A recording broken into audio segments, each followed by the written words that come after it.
Et c'est encore et toujours moi sur le plateau du pavillon du futur sur le Buzz à la foire de Chalon.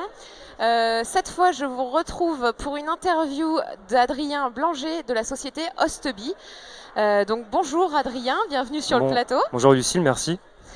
Hostby, ça veut dire quoi? Ça veut dire que vous faites du Airbnb de l'abeille. Ouais, c'est ça, c'est un jeu de mots avec host, Hubby, héberge une abeille en fait. C'est comme ça que c'était né à la base, mais on est parti sur de la ruche connectée au final. Au début c'était pour parrainer des abeilles, parrainer des ruches, mais finalement on fait de la ruche connectée. Quand on se tourne vers votre ruche, on la voit pas trop connectée. Ouais. Qu'est-ce que ça veut dire une ruche connectée? Alors en fait c'est d'extérieur c'est une ruche tout à fait traditionnelle, c'est juste qu'à l'intérieur il y a, on a deux produits en fait. On a un produit qui s'appelle Beekeep, qui est équipé de capteurs de température et d'humidité et qui fonctionne avec une application, l'application que peut-être sûrement on va regarder un petit peu après, et qui permet à l'apiculteur de mieux gérer son exploitation apicole, dans le sens où il va pouvoir intervenir avant qu'il soit trop tard et qu'il y ait des problèmes de santé, par exemple de la prolifération de champignons ou un taux d'humidité trop élevé ou qu'il fasse trop chaud, que les abeilles ne ventilent plus assez, etc. Alors je pense qu'aujourd'hui, tout le monde est relativement conscient du problème de la disparition des abeilles, Ouais. et puis je pense principalement les agriculteurs. Ouais, Est-ce que carrément. vous travaillez là-dessus? Est-ce que ça peut aider ce genre de choses? Ouais, en fait, nous, on travaille avec. C'est un organisme agricole. Donc, nous, on est de Saint-Quentin, donc c'est dans l'Aisne, ça s'appelle Serena, c'est une coopérative agricole. Et on travaille avec eux justement parce qu'il y a, des fois, il y a des petits désaccords entre agriculteurs et apiculteurs. Et on essaie de trouver des terrains d'entente, des solutions pour mieux vivre ensemble, quoi. Voilà. Et justement, tu parles bien de la différence apiculteur-agriculteur. Aujourd'hui, vous visez justement ces apiculteurs ou vous cherchez à aborder le sujet avec les agriculteurs qui n'ont pas forcément conscience de ça? Euh, alors pour l'instant, non, on reste vraiment sur notre métier, sur ce qu'on sait faire, l'apiculture. Après, l'agriculture, on a essayé un petit peu On a eu des opportunités, des brèches dans ce secteur, mais on s'est ravisé, on préfère faire ce qu'on sait faire, l'apiculture, mener la start-up, bien mener la start-up et ensuite, éventuellement, on partira sur autre chose. Voilà. Je pense qu'on est tous conscients aujourd'hui, une start-up, ça veut dire recommencer, repenser son projet, ça veut dire réimaginer les choses. On part en général d'une idée qu'on estime exceptionnelle, l'attrait d'une start-up, c'est de pouvoir justement le reprendre, le rechanger, le faire évoluer jusqu'à arriver au produit qu'on va pouvoir faire devenir quelque chose d'exceptionnel. Voilà.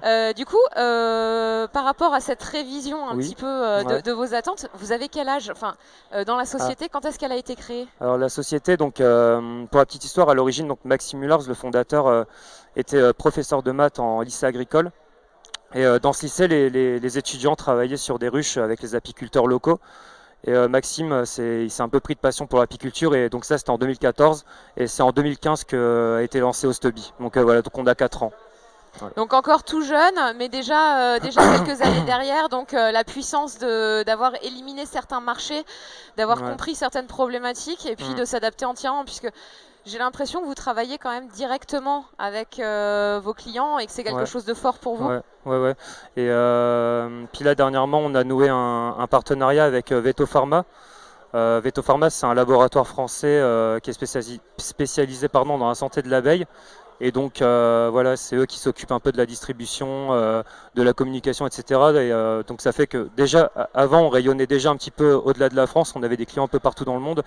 Mais grâce à ce partenariat, on va vraiment encore plus essaimer dans le monde, quoi, voilà. Donc vous êtes internationaux, vous Ouais, allez déjà, chercher ouais. partout. Ouais, c'est ça, ouais, mais on a des clients un peu partout, au Portugal, en Nouvelle-Calédonie. Bah, on a également fait, on a fait 2 CES à Las Vegas. Ah quand même, c'est déjà pas Ouais, mal. voilà. Ouais.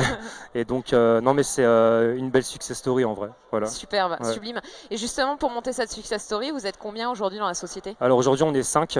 Voilà, donc il y Et a. vous avez arrivé à gérer Ouais. l'international et le Ouais, développement. grâce à Veto Pharma, hein, grâce à Veto Pharma, grâce à nos partenaires. Et sinon, on est 5. Parce que c'est un partenariat de distribution aussi, du Ouais, de coup. distribution, ouais. Ouais. D'accord, Oui, ok. c'est pour ça qu'on arrive à faire, à concilier. Voilà. Super.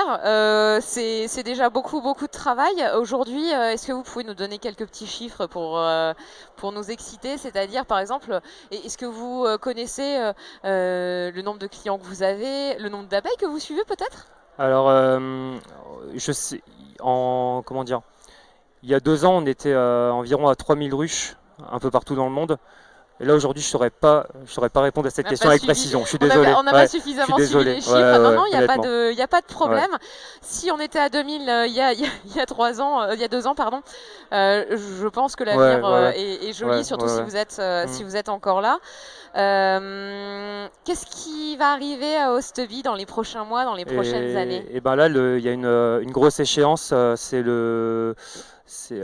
au début du mois de septembre, à partir du 8 septembre. Maxime, mon patron, s'envole au Canada, à Montréal, parce qu'il y a le salon Apimondia. Donc c'est le plus grand salon apicole mondial, et c'est grâce à Veto Pharma encore une fois qu'on peut s'y rendre. Et voilà, je pense que ça va encore faire franchir un nouveau cap. Cette présence sur le salon, c'est une semaine, donc c'est pas rien. Et voilà, ça va être bien. C'est sûr. Et il part tout seul? Non, il part pas tout seul, il part avec Stéphanie, donc c'est une autre salariée de l'entreprise qui est son épouse, et Jean-François qui est notre apiculteur partenaire. Voilà. Eh ben, très joli projet. On va peut-être montrer un petit peu cette application, parce que je pense que vous vous demandez tous à quoi elle ressemble. Donc voilà. Donc là en fait sur l'écran, on aperçoit, donc là c'est la vision qu'a l'apiculteur sur une ruche. Donc là voilà, il y a sa température, son humidité, son niveau de batterie, et donc là donc la partie météo, en fait, nous on va récupérer les données météo de la station la plus proche. Comme ça, là, ça permet à l'apiculteur qui est loin de ses ruches, par exemple qui est en vacances ou tout simplement qui a placé ses ruches assez loin de son domicile, de voir ce qui se passe un petit peu et de voir à distance si ses colonies souffrent ou non. Donc là, on voit que. Quand tu parles de météo, vous passez par un système particulier En fait, comment dire, nous on fonctionne avec le réseau LoRa ou le réseau Sigfox, c'est des réseaux qui sont dédiés aux objets connectés. Et on arrive à se connecter donc aux stations météo et à récupérer les informations en fait. Et donc là on voit donc les données météo. C'est important pour vous de pouvoir croiser les informations et d'aller les chercher. Et donc là l'apiculteur ensuite il a accès à ces données, à ces deux courbes, sa courbe de température et sa courbe d'humidité, qui peut moduler à son bon vouloir, donc soit avec la vision sur la semaine, la vision sur le mois. Et donc la zone verte, c'est la zone où là en l'occurrence on est sur la courbe de température. La zone verte c'est la zone de couvain, ça indique à l'apiculteur la zone dans laquelle doit se situer la courbe au niveau de sa température. Si elle est trop au-dessus, si elle est en dessous, c'est qu'il y a un problème, c'est qu'il faut intervenir. Excusez-moi. Hop. Et donc ensuite là, la courbe d'humidité, pareil. Et là en fait, observation en fait, donc ça c'est quelque chose qui fonctionne avec la commande vocale.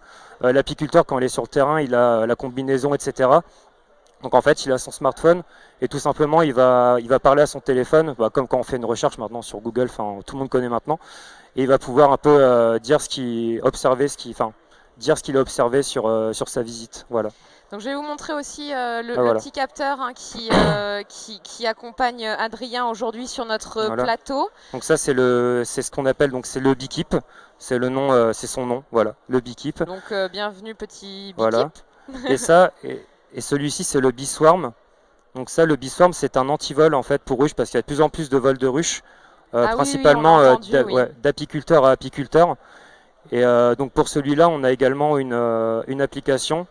Voilà. Donc là, on voit actuellement. Alors on va vous montrer, donc là, on va reprendre un petit peu. Voilà, là on voit qu'il a communiqué il y a quelques si minutes. jamais vous cherchez le buzz sur la foire, c'est ici qu'il faut le regarder. Il est juste au milieu de la carte. Voilà. Et donc grâce à en fait, l'apiculteur il a deux choix. Il a soit le choix d'interroger son application pour savoir, il se dit bah voilà, à l'instant T, j'aimerais savoir où se situe ma ruche, si elle est toujours à sa place, si elle n'a pas bougé. Et là, l'application va va répondre et va lui donner sa position. Ou sinon, on peut le mettre en mode détection de mouvement. Et là, dès que la ruche va bouger, l'apiculteur il reçoit une alerte. Et là, on le voit pour conclure sur les applications. Là, ce matin, donc nous on est de Saint-Quentin, et quand je me suis rendu ici à Chalon, et que c'est pas bien de piquer les ruches. Hein. Franchement, faut faire attention. Donc là on voit bien reçu le petit mail disant qu'on a un petit problème. Et si vous êtes responsable de ce mouvement, ignorez cet email. Si vous n'êtes pas responsable, n'agissez pas seul et faites appel aux autorités compétentes. Donc on voit bien le côté international, hein, tout est en anglais. Ouais, tout est en anglais. Il y a une version française? Ouais, en fait il y a une version coréenne, il y a une version, il y a tout ce qu'on veut. Il y a une version turque. Traducteur interne ou des choses non, c'est Veto Pharma. Ah bah oui, bien sûr, notre fameux grand partenaire. Non, ouais, on a un distributeur aussi à Dubaï, etc. Donc on l'a en turc également. Enfin, on a pas mal de langues. D'accord. Voilà. Eh ben, super intéressant. Et du coup, pour faire tout ça, là, l'équipe, vous êtes 5. Est-ce qu'il y a des projets d'embauche? Ouais, il y a des projets d'embauche. En fait, nos développeurs, voilà, comment dire, il y a des données qui sont récoltées grâce au travail des développeurs, mais ces données, voilà, pour aller plus loin, on pourrait essayer de les interpréter. Et donc, pour ça, il y a ce qu'on appelle les data scientists ou les data analysts. Et donc, idéalement, ouais, ce serait bien d'avoir un data scientist dans la boîte. Voilà, Pour tous nos spectateurs qui aujourd'hui ne savent pas ce qu'est un data scientist ou un data analyst, il faut savoir que le monde aujourd'hui est drivé par la donnée et que cette donnée, elle possède un pouvoir extraordinaire. Et ces personnes-là, qui soient data scientists ou data analysts, sont des personnes qui vont étudier l'évolution de la donnée, qui vont pouvoir l'utiliser et qui vont pouvoir surtout comprendre comment est-ce qu'on va la valoriser pour en faire un attribut très important d'une société. Voilà. Exactement. Voilà. Eh ben, merci beaucoup Adrien. Merci, est-ce que tu voulais rajouter quelque chose? Écoutez, juste qu'il faut continuer de faire attention aux abeilles, quoi. Faire attention aux abeilles. Donc on passe bien le message, faites attention à vos abeilles, pas trop de phytosanitaires comme on le disait tout à l'heure. Et si on bouge pas, elles piquent pas. Voilà, c'est ça. Et puis elles risquent quand même beaucoup, ces petites abeilles, quand elles nous piquent. Donc prenez-en soin, mettez des coquelicots chez vous et puis profitez de leur présence.